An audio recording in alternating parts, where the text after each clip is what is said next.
সূরা নাস 11 বার পাঠ করে এক গ্লাস পানিতে ফু দিলে কি হয়? আমি আবারও বলছি, সূরা নাস 11 বার পাঠ করে এক গ্লাস পানিতে ফু দিলে কি হয়? খুবই দামি এবং গুরুত্বপূর্ণ আমলটি আপনি শিখে রাখুন, আপনার কাজে লাগবে। আমলটি কখন কিভাবে করবেন, কোন নিয়মে করবেন, আমলটি করে কিভাবে উপকৃত হবেন আমি বলে দিচ্ছি। বিস্তারিত জানার জন্য, আমলটি শিখে রাখার জন্য ভিডিওটি না কেটে ধৈর্য এবং মনোযোগ সহকারে শেষ পর্যন্ত দেখতে থাকুন, তাহলে সঠিক নিয়মে আপনি আমলটি করতে পারবেন। আর যদি টেনে টেনে কেটে কেটে দেখেন, তাহলে দেখা যায় অনেক জায়গা বাদ পড়ে যাবে, সঠিক নিয়মে আমলটি করতে পারবেন না। প্রিয় ভাই বোনেরা, চলুন কিভাবে আমলটি করতে হয় জেনে নেওয়া যায়। শুরুতেই আপনার সামনে গ্লাসে করে এক গ্লাস পানি রাখবেন, ঢেকে রাখবেন, যে পানি খাবারের উপযুক্ত। ঢেকে রেখে এরপরে আপনি জীবনের গুনার কথা স্মরণ করে ক্ষমা প্রার্থনা করবেন। আস্তাগফিরুল্লাহ আস্তাগফিরুল্লাহ আস্তাগফিরুল্লাহ বা পূর্ণ ইস্তিগফারটি পাঠ করতে পারেন। আস্তাগফিরুল্লাহ রাব্বি মিন কুল্লি যামবি ওয়া আতুবু ইলাইহি লা হাওলা ওয়ালা কুওয়াতা ইল্লা বিল্লাহিল আলিয়্যিল আযীম। এভাবে যখন পাঠ করে হয়ে যাবে, এরপর 3 বার দুরূদ শরীফ সাল্লাল্লাহু আলাইহি ওয়াসাল্লাম সাল্লাল্লাহু আলাইহি ওয়াসাল্লাম সাল্লাল্লাহু আলাইহি ওয়াসাল্লাম যখন পাঠ করে হয়ে যাবে, এরপর আপনি সেই সূরা পাঠ করবেন। যখন পাঠ করবেন, রব্বে কারীমের কাছে বলবেন, আল্লাহ আমার আমলকে সময়কে কবুল করুন, আর যে সমস্যা সমাধানের জন্য আমি আমলটি করতেছি সেই সমস্যা আপনি সমাধান করে দিন বলে তারপর আপনি সেই সূরা পাঠ করবেন। প্রিয় ভাই বোনেরা, পরবর্তী আমি বলে দেবো কোন উদ্দেশ্যের জন্য পাঠ করলেন। আগে সূরাটি বলে নেই, আমার সাথে শুনে শুনে সূরাটি মুখস্থ করে ফেলুন। শুদ্ধ করে আমার দেখায় নিয়ম অনুযায়ী এভাবে সূরা পাঠ করবেন। যেমন বিসমিল্লাহির রাহমানির রহিম, قل أعوذ برب الناس ملك الناس إله الناس من شر الوسواس الخناس الذي يوسوس في صدور الناس من الجنة والناس। যখন পাঠ করে হয়ে যাবে, এরপর আপনি কি করবেন, একটি ফু দেবেন।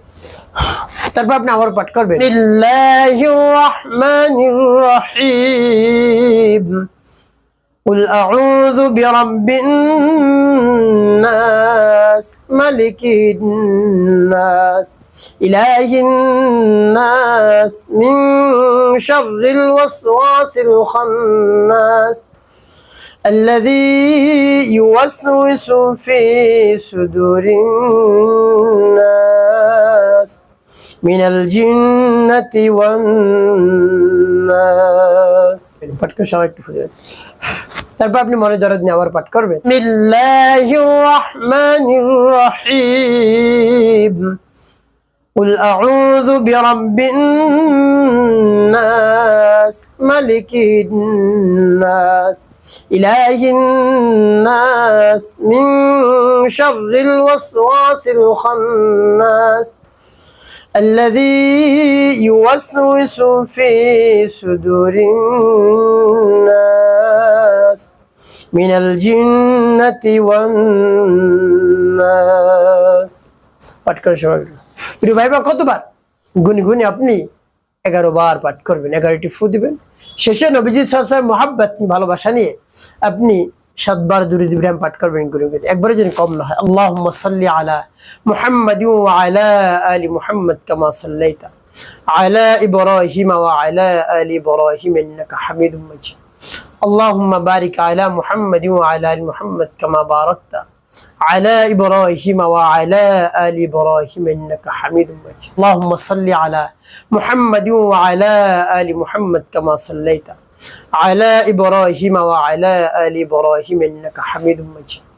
اللهم بارك على محمد وعلى آل محمد كما باركت على إبراهيم وعلى آل إبراهيم إنك حميد مجيد. اللهم صل على محمد وعلى آل محمد كما صليت على إبراهيم وعلى آل إبراهيم إنك حميد مجيد. اللهم بارك على محمد وعلى آل محمد كما باركت على إبراهيم وعلى آل إبراهيم إنك حميد مجيد. اللهم صل على محمد وعلى آل محمد كما صليت على إبراهيم وعلى آل إبراهيم إنك حميد مجيد.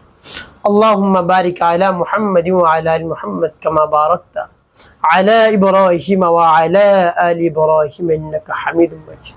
এভাবে যখন দুরূদ ইব্রাহিম পাঠ করা হয়ে যাবে, এরপরে দুটি ফু দেবেন। প্রিয় ভাই বোন, আমলটি করা শেষ। কোন উদ্দেশ্যের জন্য আমল করলেন? আপনার যদি প্রচন্ড পেটে ব্যথা উঠে, কঠিন থেকে কঠিন পেটে ব্যথা, কোনোভাবেই ভালো হচ্ছে না, বা পেটে ব্যথা উঠেছে, আপনি হসপিটালে যেতে পারছেন না, সময় নেই বা গাড়ি নেই, যাতায়াতের পথ নেই, রাস্তাঘাট ভালো না, এভাবে যদি হয় কি করবেন? এমত অবস্থায় কষ্টের কারণে আপনি চিৎকার চেঁচামেচি করছেন, কোনো চিৎকার করতে হবে না আপনাকে।